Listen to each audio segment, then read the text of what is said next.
çevirerek bakabilirsiniz arkadaşlar. Tabii ki herkes biliyordur yani. Şöyle bunu çevirelim. Bizim internetimiz biraz yavaş, o yüzden kemer şu anda gözükmüyor. Ya nerede bu kemer?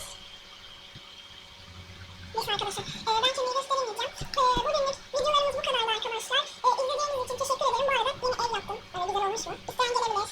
Arkadaşlar bunun videosunu çekemedim ama ileride oda videolarını çekeceğim. Söz veriyorum. Daha oda videosu çekemedim maalesef. Zamanım olmadı. Yani biraz yavaş yapıyorum. Söz veriyorum. Öbürkü videolarımda sizlere oda videoları çekeceğim. Şimdiki videom bu kadardı arkadaşlar. Görüşmek üzere. Bye.